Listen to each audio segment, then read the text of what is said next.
This week on the Shots from the Hip podcast, a production of the Shotgun Sports Network, we are, for obvious reasons, talking a whole lot of football. Why? Why is something going on? Yeah, did you? Motherfucker. All right, coming up next, Shots from the Hip. Welcome to Shots from the Hip podcast. Brought to you by Royal Retros on the Shotgun Sports Network. Here are your hosts, Jason Bizik and Oz Davis. Boop, boop, boop, boop. Yeah. There is nothing bad about that theme song. Groovy, man. Yep. How's it going? How's it going? Is there a big game coming up or something? Why are we talking about football? Yeah. Well. Oh, CFL free agency's coming up. That's what you mean. Right. See, it's next week. It's wild because if you are a proper so-called gridiron football fan, this year is amazing because literally 2 days after the Super Bowl, the free agency market opens in the CFL. So literally you could go year-round football to some extent. Realistically speaking, the next couple of months after really the first couple of weeks of free agency in the CFL, especially this year, is a dead zone. It is a dead zone. So you still can't quite get 12 months of football. But I just love it. I just love it. They couldn't have timed this window better, for those of us who watch both of these leagues. The NFL I'm sure millions upon millions of people will be waiting with bated breath. Well, you tell me. You tell me. You're up there in the Great White North. You tell me. Are people tuned into CFL free agency in Canada? I mean, on social media, I'm seeing a lot more posting. I'm seeing a lot more talk. And hey, last year, American viewership was up in the CFL. So of course, it's catching on. Oh, yeah. It's going to go up every year in June, July, August, right? It's going to, because college football isn't on, pro football isn't on, and there's lots of weekly fantasy and lots of betting, right? Mhm. I mean, no matter what you say about betting, no matter what you say about fantasy football, the truth is, like, it gets people into the game, right? It gets fans into the game. You're about my age. You know what it was like when we were kids. The average, like, even football fan, but certainly the average sports fans, didn't know squat about football. Average football fan in the 70s, 80s couldn't tell you what exactly offensive linemen did. Couldn't name an offensive lineman in the league, right? Couldn't tell you who John Hanna was, or something like this, an all-timer. Now people know. People know this stuff. People understand a lot of this football speak, a lot of this coach speak about formations, about whatever, formation, defenses, zone defenses, soft zone, all this kind of stuff. Average people are getting that now. So I really think that the average intelligence is higher, and this is what gambling does to the game. This, I think, might really be the saving grace of the CFL in a weird way, is because that the league actually has an infrastructure. Unlike, what was it? It was the XFL and the USFL. Now it's what, the UFL? I think it's called. So. Where you can't name one player in these leagues, right? Whereas the CFL has the infrastructure, it has the history. It is meaningful to post the Grey Cup odds, right? That actually means something. These teams are not actually like creating themselves every year, They're not playing in Birmingham one year and so another year, and they've been in the CFL for, in some cases, 130 years. I mean, this thing has it. So it's much better for betting. Just wait till next year when they have the USXFL, the USAXFL. No, I think what they should do is just keep getting smaller, right? So you go from USFL to UFL. I think the next one should just be FL. Yeah, it's a football league. Right, football league. Right, that's it. That's it. We're not even saying what kind of football. This might be soccer, but it's football. In case we have to change it, because this league has such great history and tradition and so many diehard fans. Come on. As opposed to the CFL, which does. And I think that, because of the fantasy, because of the gambling, I think that CFL fandom from the US will grow. Probably even Canada too. Not ballooning like it will in the States, but people are going to come around. People are going to come around. People in this, I've been believing this for a long time, but people in the States are going to come around because it is a quality product. It is much better than these minor fly-by-night leagues in America. And it is better than American college football. Sorry, it is. Better quality of play, better players, better coaches in general. Not always, but mostly. It's a great product, and so it's just brilliant. I don't know if they did that on purpose, but wow, thank you, CFL. Well, it's interesting that you mentioned betting because I came across a post online, and it had this interesting Super Bowl props sheet that you can fill out, and just for fun. And this is what it looks like here. There you go, viewers. People listening, of course, can't see this, but all kinds of stuff on here, like which beer will be advertised most. Who put all kinds of stuff? Who put this out? Oh, I should have really noted who that was so I could give them props. Well, let's put that in the show notes. Let's put that in the show notes. Let's put that in the video. Yeah. Because it's free for anyone to download and fill out just to follow along and have fun. Now, maybe I'm a bit of no actual money is being bet here, guys. Yep. Okay. Yes. And I'd like to say something about that too. Okay. Let's talk about that first. Okay. Now, on one hand, all right, I think it is important, even if you don't bet, right, to talk about over-unders, to talk about point spreads, stuff like that. Okay. That's legit. Here's why. All right. And I do this on every podcast I'm on, but I just want to be clear about this because I am not necessarily sponsoring gambling. Right? We don't have a gambling sponsor. I'm not telling you to go bet. I'm not telling you to go bet because the truth is most people do it stupidly. Most people have a lot of fun, but they lose money. Okay, here's the thing. All right. Pick your quarterback. Bo Levi-Mitchell. Bo Levi-Mitchell goes out there, throws 4 picks, loses the game 35-3. Hamilton loses, let's say to Montreal, for example. He's going to get the same salary that he gets if he throws for 5 touchdowns and beats, say, the Ottawa Red Blacks going away. Yeah. Okay. Bookmakers do not. Right? They have to get this stuff right. Their livelihood is depending on this stuff. Okay. And, save for thrown games, which is not really going to happen in the Super Bowl this year, I would guess. That's worth listening to these numbers because, again, their livelihood is on this. Now, I also would like to say this. Real life prop betting is a scam. Okay? Not so much a scam.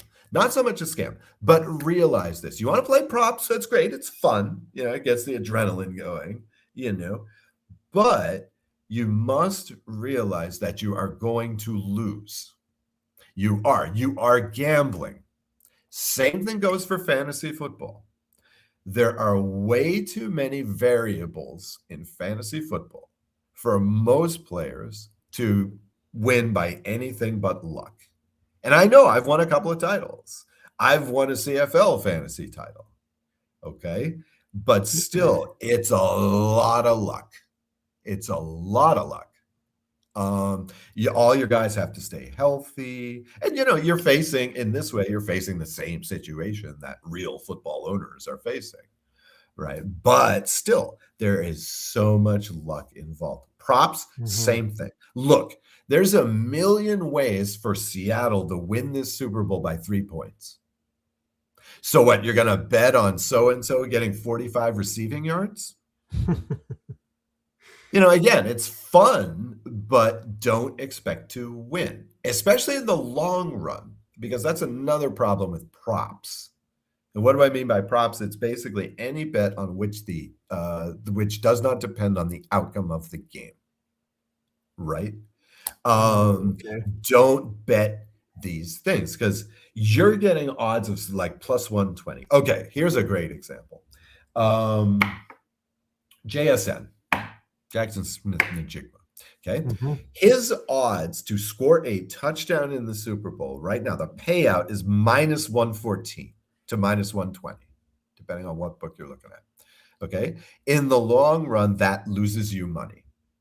If you make a bet on that eventuality, on that prop every week, in the long run, you will lose money. You will lose money. The payout is not worth the odds, right?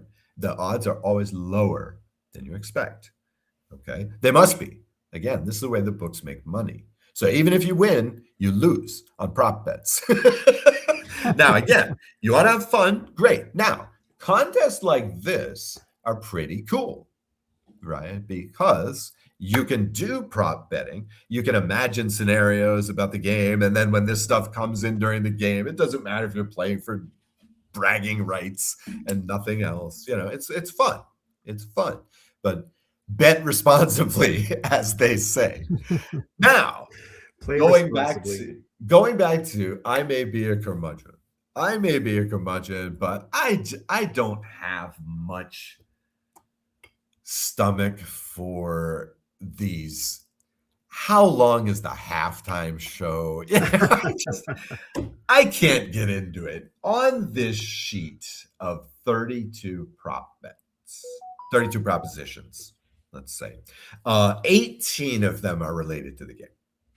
So what I thought we could do is, we were talking about this before the show for the listeners, what I thought we could do is just run through this sheet. And in this way, we'll get some idea of what we think, how we think this game is going to turn out, if that makes sense. All right. So because this prop bet sheet is pretty good. Through it, you can tell the narrative of the game, right? And also the stupid commercials and the halftime show.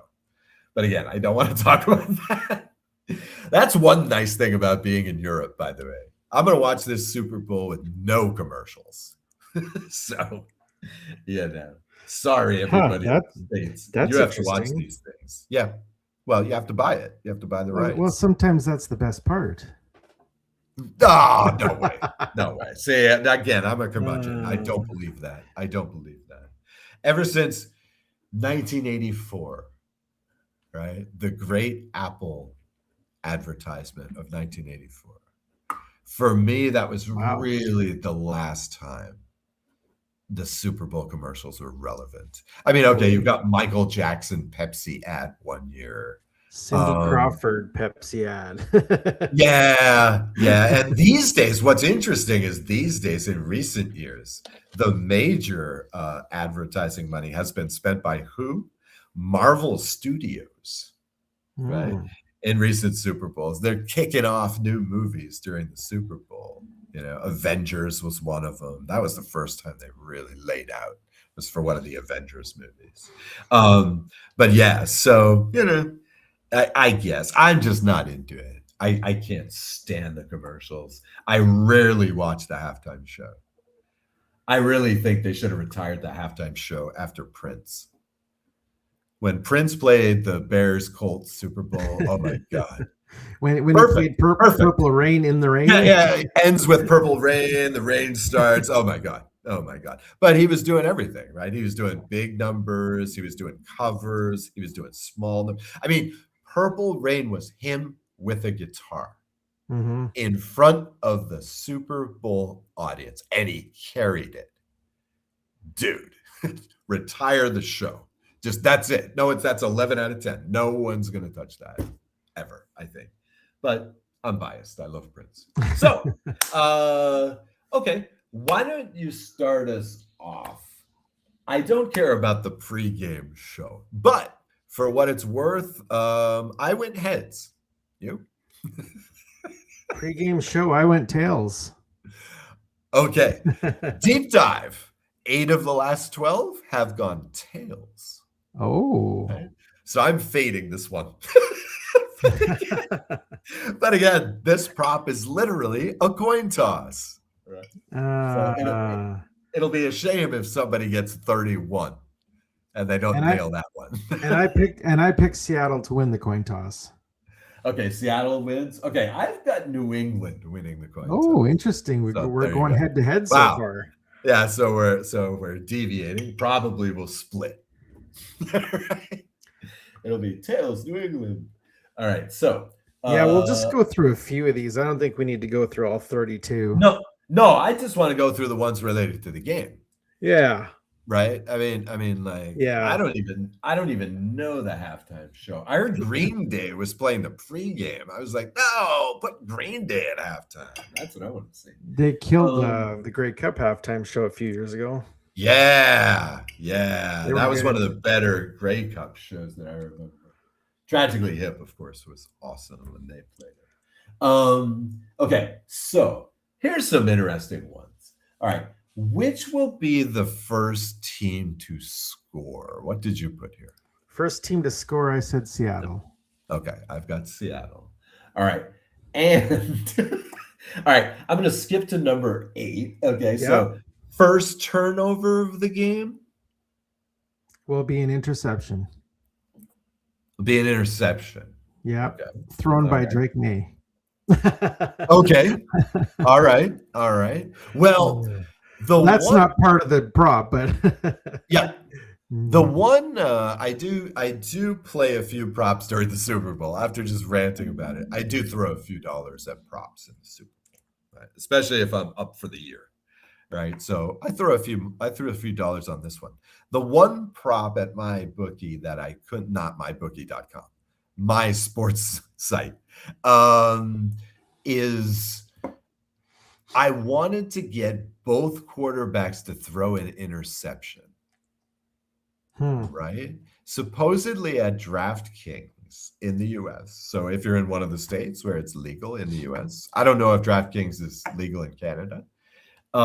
If you can do that in the US, you can get that bet for like plus 120. That's a great bet. I did make the bet that either defense scores a touchdown. So I do like that one. I can easily imagine that. The Patriots defense has been red hot, and the Seattle defense is pretty freaking awesome. Also, the Seahawks lead the league in turnovers on offense. So would not be surprising. I believe I was talking about this recently. In that first Patriots Rams Super Bowl, right? What was that? The Spygate Super Bowl or whatever? That was the key to the game. Those Rams teams, the greatest show on turf, yes, they were the greatest show on turf, but man, they turned the ball over a lot.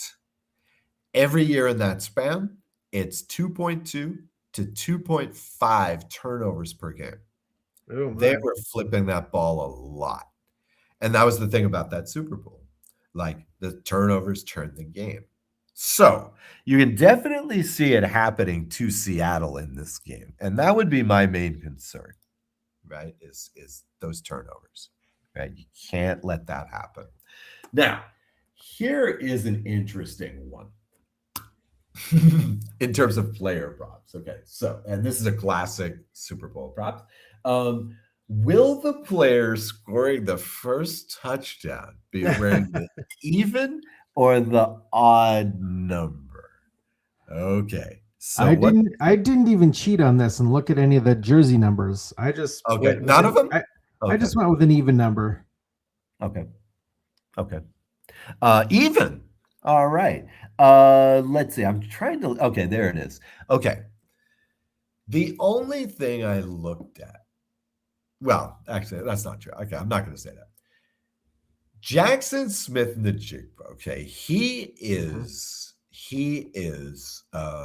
my only. Usually, I bet a few MVP props. This year, I've only got 3. I've got a couple of Flyers, and I've got Smith Njigba.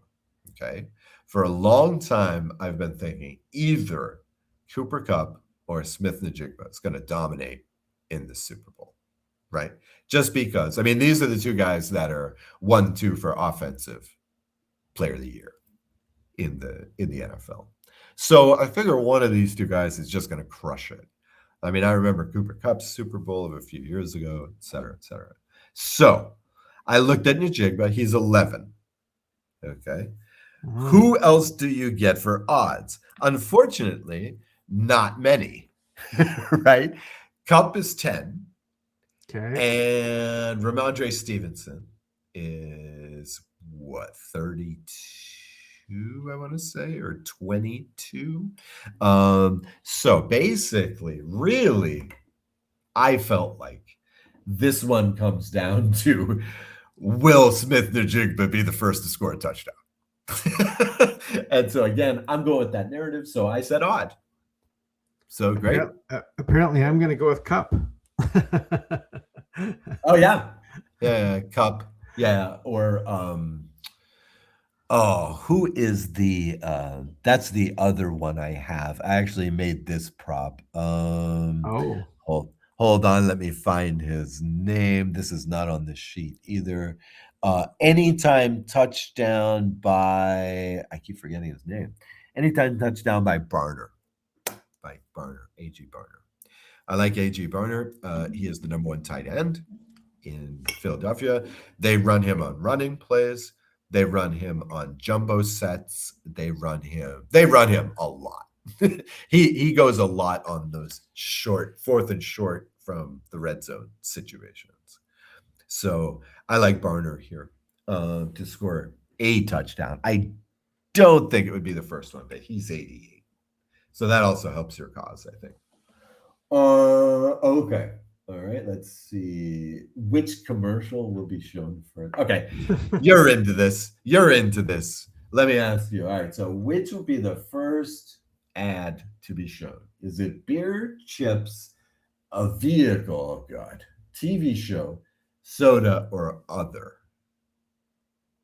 Where is that one? This is number 9. Oh, number 9. Oh, I picked a vehicle. Okay. And of course, I went other. This is probably going to depend on Canada or US as well.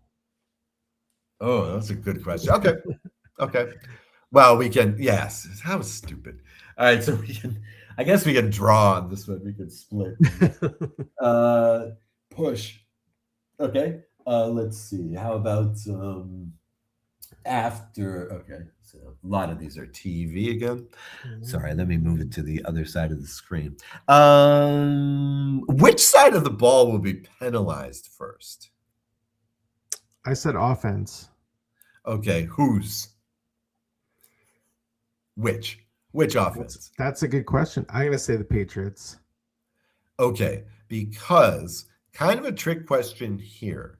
Seattle is the number 1 least penalized team in the league. Okay, so I'm certainly not going to go defense here if you believe that's Seattle's better side. Yeah. I think that the Patriots have enough young players. Some of them might be a little bit jumpy in the Super Bowl. So yeah, I think offense is probably the best by the Patriots. That's not part of it. But okay, halftime, we can skip all that. Do they actually play football during halftime? No, they do not. Okay, the game. Great. Here's a nice opening game. question. Will either quarterback throw for 300 yards? I said no.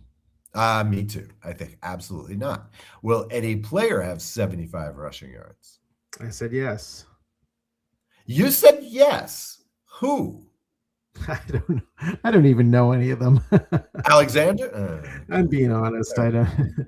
If Okay. it's anyone, it'll be I think the Patriots.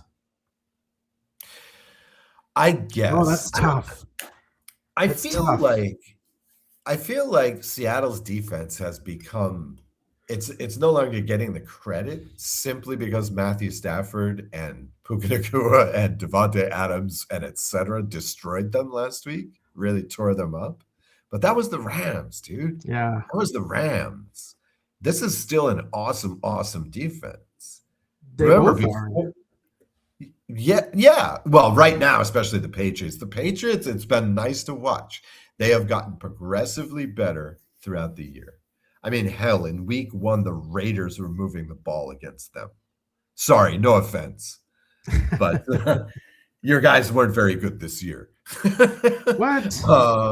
Yeah. So, and ever since then, I mean, really, seriously, literally through the year, they've improved week to week. It's been really nice to see. This is Vrabel's first year with this team, and he's managed to get this amount of change in a year, right? So really, really good on them. And plus Seattle's playing without one halfback, right? They no longer have their number 2 out there, which is again another reason to think Barner is going to have a big game. They have no second halfback still. So I have a hard time believing this, but again, I'm being dogmatic. I really think this is going to be a defensive game. I think this is going to be a low-scoring game, folks. Everybody seems to think this is going to go over. I think it could go way under.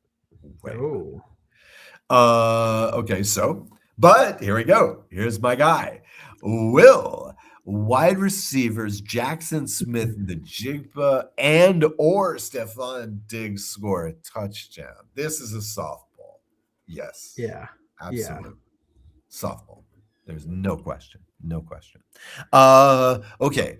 Will pass rushers Kalevion Chasson and I want to pronounce that like French. Chasson. All right. Chasson?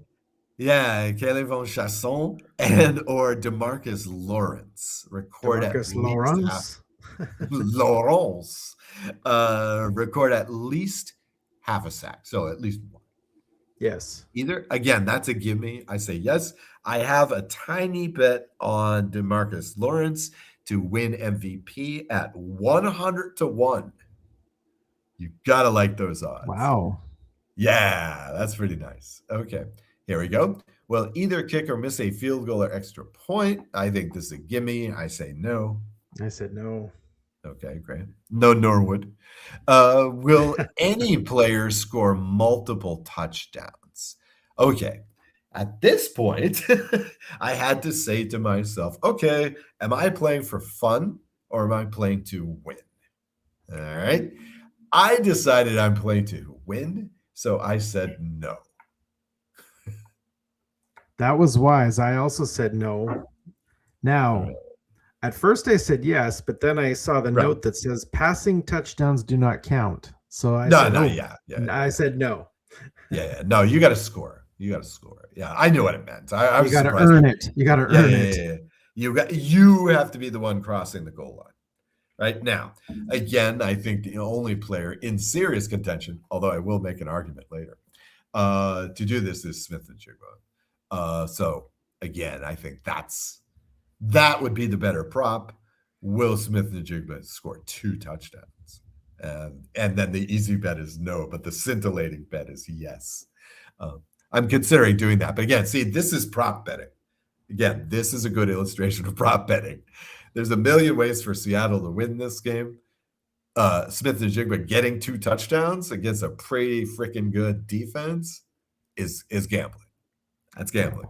They might not do it like that. And you're certainly not going to get the 10-1 odds you should be getting. Um, will either high-powered offense not have a play of 50 or more yards? I said no. Again, No. trying to win. The more scintillating pick here is 50, especially if you threw in special teams. Maybe they should have thrown that in. Well, special teams have a play of 50 yards. Will any ruling on the field be overturned upon replay review or with replay assistance? What do you think? I said no. Okay, I said yes on this one. I think it's gonna happen. I think, it's gonna be Vrabel's challenge. Okay, so let's see. Okay, will either team score defensive touchdown, special teams touchdown, or safety? No. No. Okay, I definitely got yes here. I got this bad. I got either defensive side scores a touchdown, so I'm hoping this will happen. I think it could. It could. It's one of the more exciting plays in any Super Bowl. I've always said that the interception is really the glory play in all of football. That's the one there. Well, yeah, the pick six, yes, but just the interception in general. But yeah, the pick six, especially if you go 100 yards, like Harrison did. Harrison did for Pittsburgh that one year. Will there be a scoreless quarter? Yes. Now, in my opinion, this is a gimme. Okay. I think this is yes. What quarter? I'm going to say third. Oh, it's got to be the first. Okay. This often happens. Nah. First, very conservative.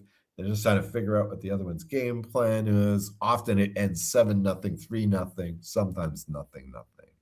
So I'm looking at the defenses. I'm going to say scoreless quarter. In fact, I chose in which will be the highest scoring quarter, the third. So what do you have? What do you have for highest scoring quarter? 4? I have the first. As the highest scoring quarter. Wow. Yeah. Seattle's going to score. Seattle's going to score on the opening drive. Okay. And then I think the Patriots might score later in the quarter. So I think it's going to end 7-7. And then from there we're just field goals.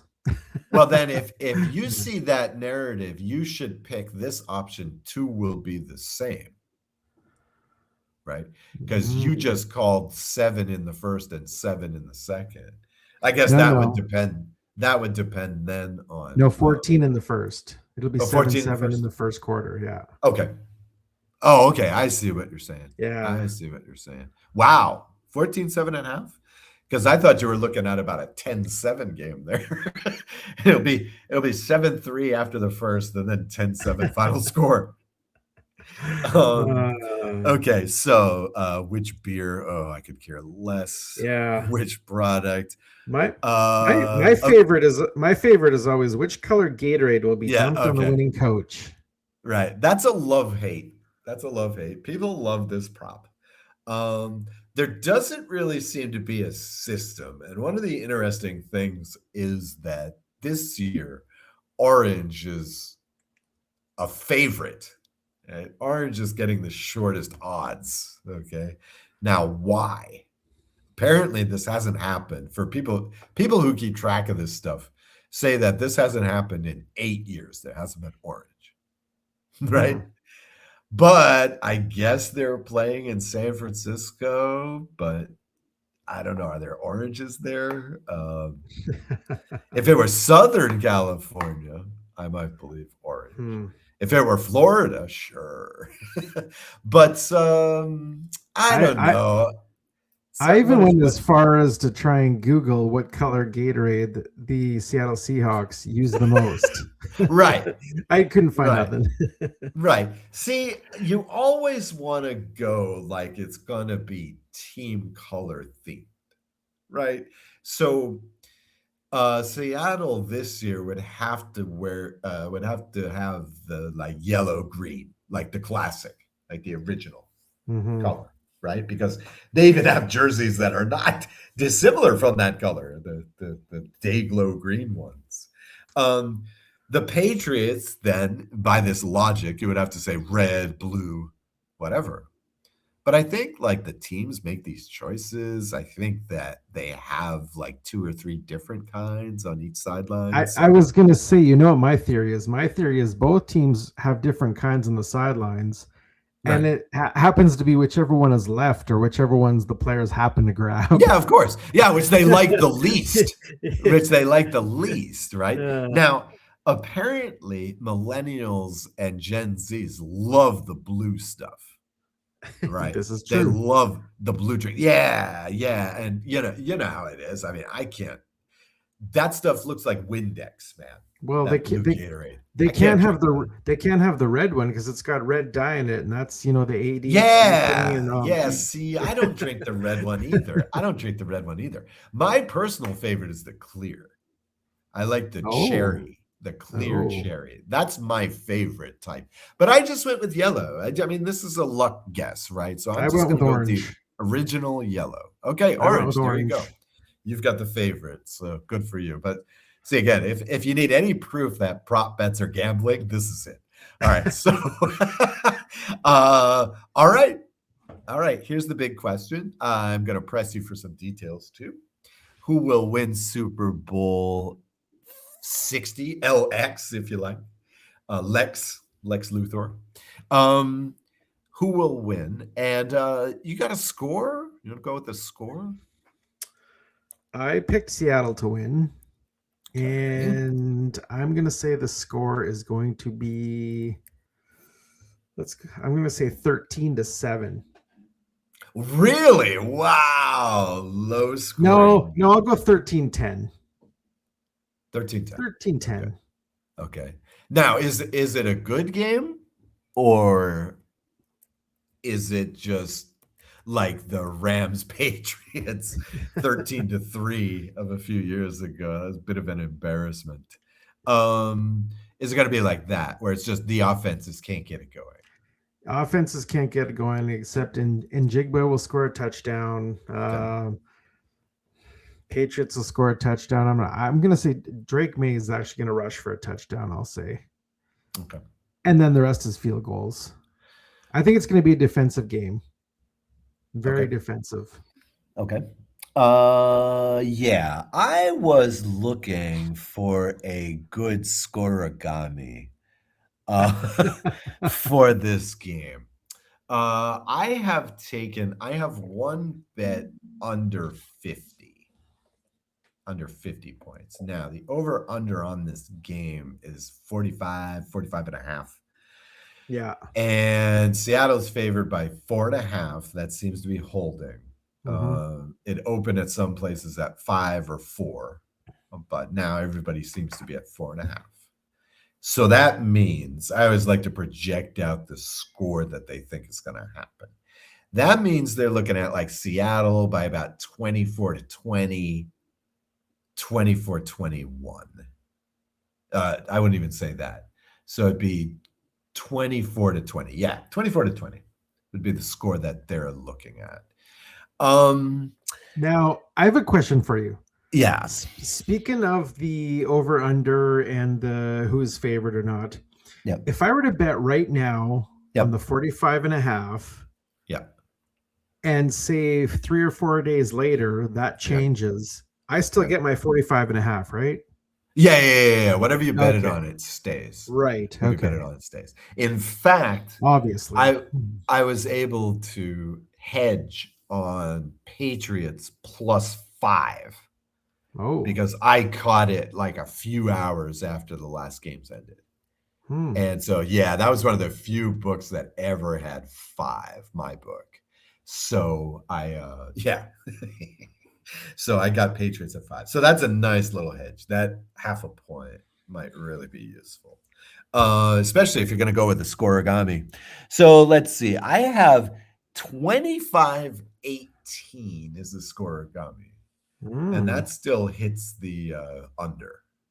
That's pretty good. So I kind of like that. But then 18. I guess that's a 2-point conversion.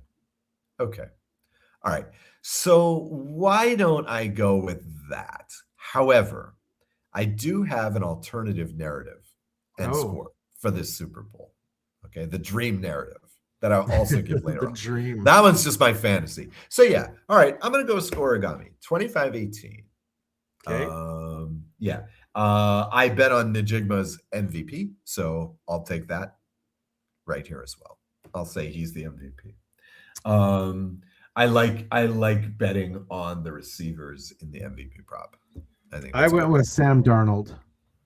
Darnold is MVP. Wow. Now that would be a hell of a narrative, right? He beat the two MVP candidates on the way to winning the Super Bowl for Seattle, right? So that would be quite the narrative, indeed. So, okay.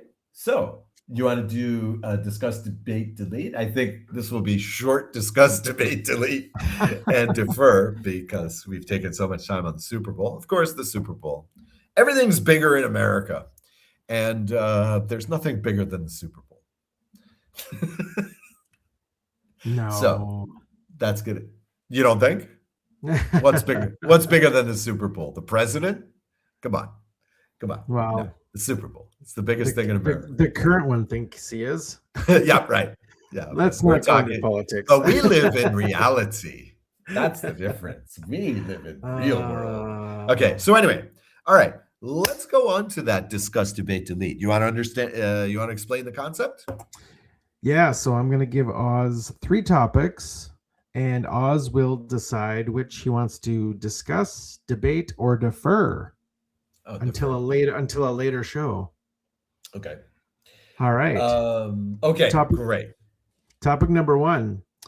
Should there be more strict repercussions for sports teams going over salary caps, i.e. the LA Dodgers, BC Lions, Steinbrenner Yankees, etc.? Okay. Option number 2. Was there a good reason for Bill Belichick being snubbed for the Hall of Fame? Okay. Topic number 3. Since we've been going with a lot of movies in every episode, let's go with another movie. Which is the better movie, Bull Durham or Major League? Both comedy baseball movies. Okay. All right. Right. Okay. So, first up, all right. I wasn't going to do this, but I decided at the last minute. All right. I'm going to defer on the baseball movies. Okay? Oh. I did go back and watch Major League again. So I do want to talk about this. I will tell you right now, that's going to be on my list next week. I will put this back. Literally, I will literally defer to next week because I would like to talk about this, but I'm going to keep it in the football ballpark here. All right, ready? Let's very briefly discuss what I wanted to delete, which was there a good reason for Belichick to be snubbed from the Hall of Fame? Come on now. I hope you don't want to debate this because the answer is friggin' no, right? The flimsy justification here is Spygate, Deflategate, whatever, right? But A, none of this stuff ever stuck, right? And B, there was a nice tweet by Jerry Jones, if you can believe it, right? You could just see him like typing it out. How long did that take? Like half an hour? And so just saying that, like, this was a joke. The fact that Belichick was snubbed was, purely for personal reasons. And everybody was trying to do what Belichick did in Spygate. Several teams tried it. It was common knowledge. This is football. If it's not explicit in the rules, you do it. If there's a way to get around it, you do it. any competitive advantage you can get, you will take. And they all know it. They all know it. I felt like when I read the tweet, I felt like this was, this was just jealousy. That Belichick pulled off this Spygate and defeated the greatest show on turf after they went 14-2. Come on. Come on. That's ridiculous. I mean, these allegations never even stuck in the end. Now, nothing. Don't forget the one. I can't remember if it was a Super Bowl or not. Don't forget the one game where the opposition teams Microsoft iPads or whatever weren't working. Remember? Right. That was one. The Ravens like 3 times complained. There was one about the radio signals. Yeah. Right? The radio signals had gone out. And then they complained about something else. And then they were the ones that famously complained about Deflategate. One of these balls is flat. Yeah. Okay. Whatever. And so Brady had to sit out 4 games, because he was too good, And all of a sudden, everybody became convinced that Jimmy Garoppolo was a Class A quarterback because he came in, started for Brady, went 2-3-0, something like that. Looked awesome for 3 games. And the Super Bowl for the 49ers. Okay, so no. It's and I'm going to start using some harsh language, folks. Fast forward for about a minute, if you don't want to hear it. The real problem here is that Robert Kraft might get in the Hall of Fame. That's bullshit. That's pure bullshit. Okay, that is absolute nonsense. All right, is Al Davis in the Hall of Fame? I don't believe so. You know why? Because he formed the AFL as a rebellion against the NFL and succeeded. You know why else? Because he tried to sue the league a couple of times to let him move to Los Angeles, for example. And succeeded. And won. Right? That's why. Kraft plays the game. Kraft puts down a lot of money, takes the credit, and protects the shield, right? And whatever. Okay. So this guy, he's a fan. He's a businessman. He's going to get in there and Belichick is not. That's ridiculous. Well, that's silly. Now, I don't know how the Hall of Fame works, but just because Belichick didn't get in now, that doesn't mean he's not going to get in. Can he not get in late? Yeah, he can get in later, right? Of course he will. He'll get in. But I mean, this is a huge snub. Look, this is about as egregious. In fact, it's even more egregious. But this happened to Terrell Owens, too. Mm-hmm. Terrell Owens, the most dominant wide receiver of his time. The successor to Jerry Rice, more or less. But nope, he's a flake. We don't like him. He's a locker room cancer some places. We don't like him. So he's not going to get in. Now, of course, Belichick will get a second chance. I mean, all these Hall of Fames do that. Hockey Hall of Fame does this as well. They all do that. It's not one and done. That would suck. For some of these guys, that would suck. Well, yeah, I don't know what your hockey knowledge is, but Theron Fleury's been snubbed for 20, 30 odd years. Yeah. But you can keep you're up for eligibility beyond your first year. Now, different leagues have different halls have different rules. I mean, the problem with the Football Hall of Fame is that it's so opaque, right? There's no transparency. It's a secret club of 30 guys. Baseball Hall of Fame is super easy. Guys are open for eligibility like 5 years after they retire. You need a certain number of votes to appear on the ballot next year. You need a certain number of votes to be in the Hall of Fame. The voters are sports writers, mostly. Some other people related to the game that are no longer in it, right? Mm-hmm. So, pretty easy stuff. NFL, of course, it's a conspiracy. That's how the NFL does everything. This is a league that buries video evidence, that decides these things behind closed doors, blah, blah, blah, blah, blah. That's really the problem. And it's just, this shows that it's just about nepotism and favoritism, which is weak, You want to go to the Hall of Fame and see a museum. Kraft has, in any history of the NFL, Kraft is going to be a footnote.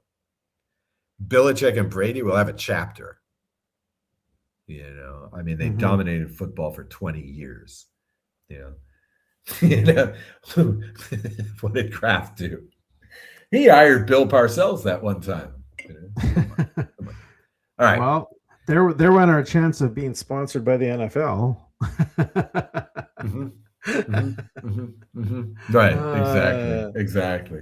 All right. So, I was also kind of happy to see that Belichick's going to have a big old party on induction day. Anyway, just like Terrell did that as well. T.O. did that. He had a party of his own on Hall of Fame induction day. Yeah. Since he didn't get in. Okay. All right. Let's talk salary cap. Now, I'm gonna call this the debate topic. But I'm going to give you a topic. Okay. So, first off, all of these leagues have different rules, CFL included. All right, let's throw in the CFL as well. All these things have different rules with regard to salary cap. Major League Baseball does not have a salary cap. All right. However, after what the Dodgers did again this offseason, now they're saying, oh my God, we need a salary cap. Okay. So they don't actually have one. The NBA's I know a lot about because it just went into effect maybe a couple of years ago, and it's like a straitjacket. It is more constrictive than a boa. Okay. This thing, so it works on this system of aprons, right? So it's like, okay, if your salary cap, if your total player salaries goes to this amount, the tax rate is this. If it goes to this amount, the tax rate is this, right? And you cannot go over this amount, right? It's like that. So once you have 3 superstars, I wouldn't say you're losing money, but your tax rate is through the roof, right? And so it's recently created this situation in basketball of extreme parity, right? This is the first time since Bird and Magic were drafted that no team has gone back-to-back in, what is it now, 6 years? 6 seasons, no team has gone back-to-back. I don't even think a team has appeared in back-to-back NBA championships. This is the NBA. This is when it's customary to whip off 3 in a row. Or do like the Spurs did. The Spurs were basically the 49ers of the NBA. They won like 5 titles in 9 years or something like this, but never went back-to-back. Okay, they're the exception. But they're always in the conference championship if they're not in the NBA finals. Right. Now I don't know much about NBA, but did they have Karl Malone? No, Malone was Jazz. Who is their big? Who is the big player? So they started with Tim Duncan and David Robinson in 99, 2000. Yeah. Then they went to it was Duncan, Manu Ginobili, and Tony Parker were their big deals. And they had various other good role players and whatever. Malone was on the Jazz. He finished his career 1 year with the Lakers. Unfortunately, they didn't do anything that year. So sorry to interrupt. I was trying to show the NBA something. Yeah, the NBA is a league of dynasties, or at least mini dynasties. We talked about dynasties recently on this show. So right now, it's an anomaly, and it's being caused by this extreme parity of the very stringent salary cap. Okay, now some people like the extreme parity. I do not. I think it's good to have the villain.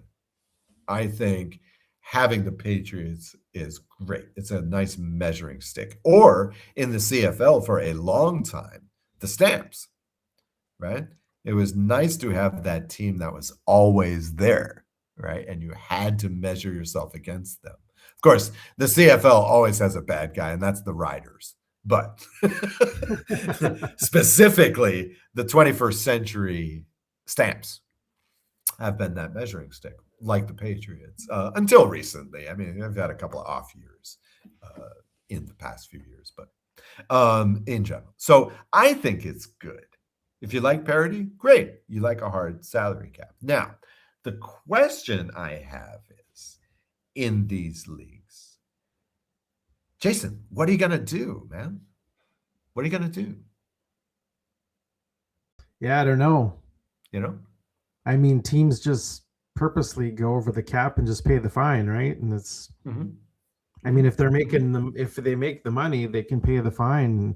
I was under the impression that that's what Steinbrenner always did, was they went over the cap and Steinbrenner just kept handing out money to pay the. No, he just poured it out. Pay the He just penalty. poured out the Yeah. money. There was no cap. He just poured out the money, which was often a penalty, because now people want to venerate George Steinbrenner. Now they don't remember what the mid '80s was like. You know, there was this one year where he says, "Okay, we're gonna turn into a speed team, right? Like the Yankees, right?" And that was the year they signed Ricky Henderson to some crazy contract. And I think they also had like Jerry Mumphrey. So they had like two of baseball's leading base stealers batting 1-2, you know, and they went something like 82 and 80 that year, fourth place. You know, it's like, come on. And he used to do this all the time. He would transform the team and just buy the most expensive player, like Winfield. Dave Winfield was another one. They didn't really need Dave Winfield, but Steinbrenner saw. Well, yeah, but that was later on. See, that's the thing. That's the other thing people forget, is that, okay, Steinbrenner still owned the team in the 90s when they came back, broke the slump that the franchise had been in, but he was officially censured, right? So he owned the team. He could make the profits, but they would not let him make any baseball moves. And this was literally done by baseball. This was literally done by Major League Baseball because of shady dealings, right? They're like, okay, you no longer have any control of your team.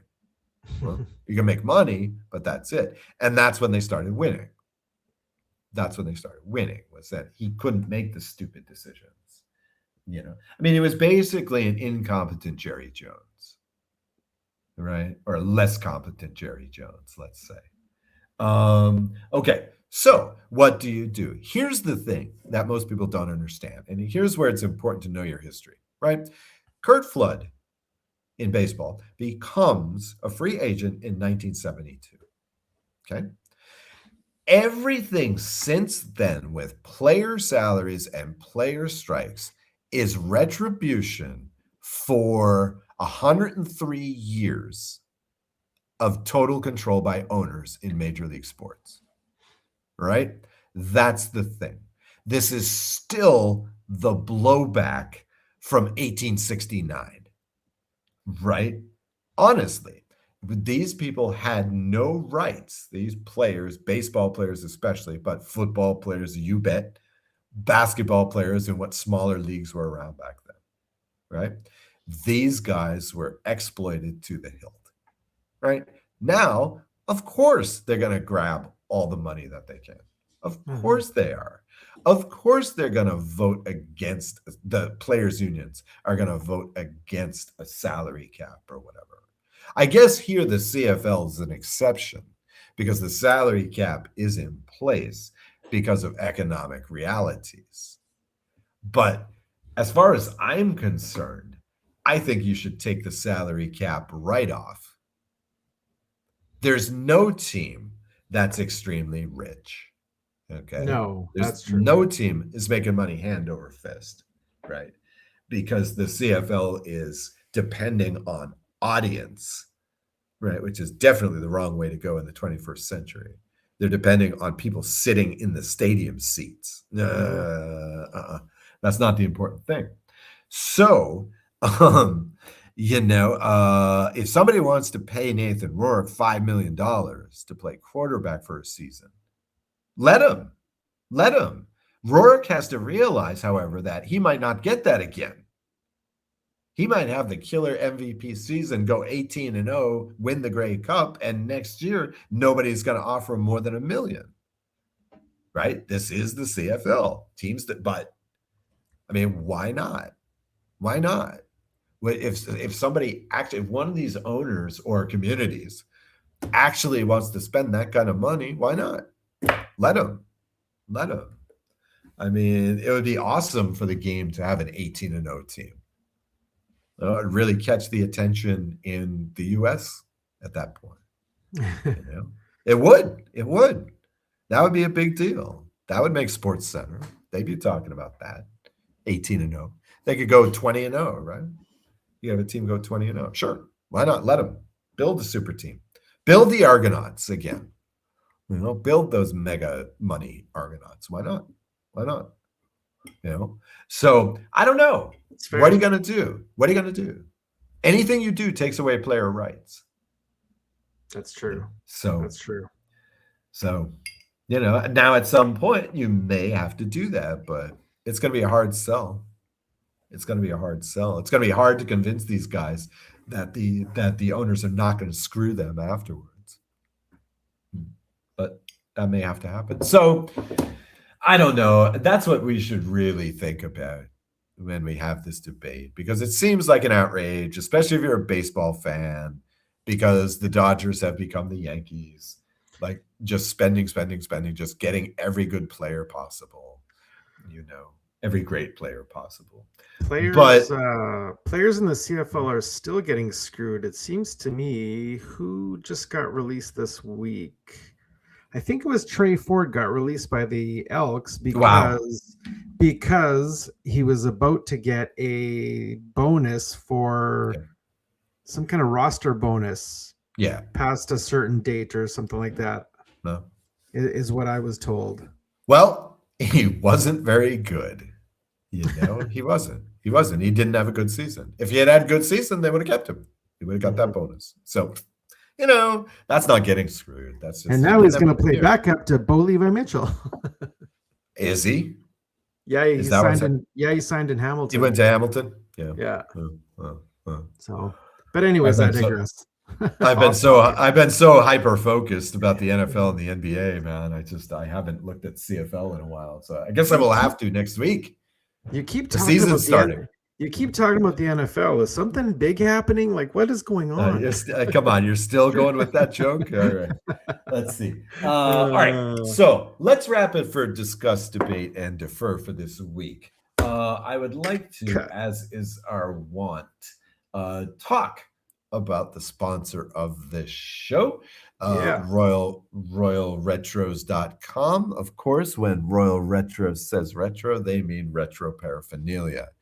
They've got the whole range. They've got the hoodies. They've got the long sleeve shirts. They got the t-shirts. They've got jackets and the proverbial much, much more. The paraphernalia at the store represents dozens of teams from defunct leagues and active leagues even, including the USFL, not the UFL. The USFL, Arena Football Leagues, the World Football League, that was awesome. The XFL, the old XFL, Football Canada. They've got stuff from various pro hockey leagues, including the WHA. Go Nordiques. Allez. They've got stuff from ABA basketball, and really the best selling point for me is the baseball category, in which not only do they have stuff like St. Louis Browns and Seattle Pilots paraphernalia, but also teams from the old Pacific League and Negro League days. Really sweet stuff there. Best of all, get 10% off anything in the store when you use promo code SFTH. That's shots from the hip anagram at checkout. That's RoyalRetros.com. Promo code SFTH for 10% off. 10% off hundreds of fantastic products. It's really great stuff. Yeah, very well said. Thanks. I'm just reading my script here. I did write that. So I can't take credit for They that. really have some nice stuff on the site. Oh, it's awesome. Oh, Fantastic stuff. and they're It's great one to of deal with. Oh my God. Yeah, oh yeah. The personal touch and customer service is really fantastic. I can't believe they're not AI. Right? Beats the hell out of Amazon. This is the thing about royalretros.com. One of my favorite sites is eBay. Mhm. Right? Now, again, it's one of my favorite sites, right? I rarely buy anything there because there's so much I want. Right? And it's the same thing with Royal Retros. I'm literally there for half an hour, 40 minutes just looking at stuff. Right? Oh, I want that. Oh, I want that. Oh, I want that. Gee, I wish I had $2,000 to throw. Because Jesus, they have such good stuff there. They have such nice gear at royalretros.com. You got to win Awesome. some of your prop bets. Then you'll have Yeah, 2,000. no joke. No joke. No joke. I'm hoping so. Okay. For now, at least, go Seahawks. Yeah, and I'm going to leave us with a pun here. Props to you on a good show. Oh, God. Oh, God. Yeah, it was super. And that's not a prop you can bet on. No, not at all. Great. Well, hey. And I'm also going to leave you with a go Team Canada. The Olympics are starting. Yes. Two Yes. days? Yes. And I wanted to bring this up too. Here it is, the Super Bowl. Real quick. Here it is, the Super Bowl, right? We're recording this on the 3rd of February or the 2nd of February, depending which side of the Atlantic you are on. Okay. However, on either side of the Atlantic, the preliminaries for the Summer Olympics begin on the 5th. Now, everybody goes, oh, yeah, Winter Olympics. Who cares? Are the Winter Olympics overrated? I think somebody on this show once asked. And yet, you watch. By Saturday, people are going to be betting on curling. It happens every time the Winter Olympics come around. People fall in love with curling again. It comes around and people just eat this up. They love it in Europe. They love it in the U.S. And I know they love it in Canada. We love it here all the time. Oh, yeah. It's one of the national games. It's one of the national games in Canada. But yeah, I mean, people forget. People forget how much they dig this every time. And you watch. By the end of this tournament, it's going to be must-see TV. I'll be watching it. Sure, I love curling. It's nice. I was on my high school curling team. Really? Shout out to Miller Comprehensive High School in Regina, Saskatchewan. Okay, so were you the sweeper?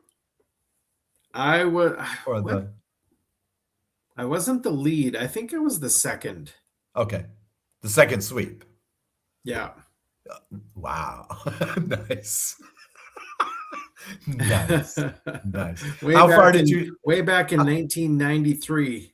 93. How good? How far did you get? We didn't do that well. I think we maybe only won 1 or 2 games. It wasn't pretty. Sadly, it wasn't pretty. Well, yes, but enjoy the curling before the Super Bowl. Enjoy the Super Bowl, and always, I'm serious here. It sounds funny, but I'm serious. Bet responsibly if you're going to bet. Honestly, it's not worth losing your life about. It's not worth losing your savings about. It's fun. Take it easy, folks. If you're going to know your limit, stay within. That's right. Know your limits. Right. All right. We will see you next week with another edition of Shots from the Hip. Ciao. Peace out.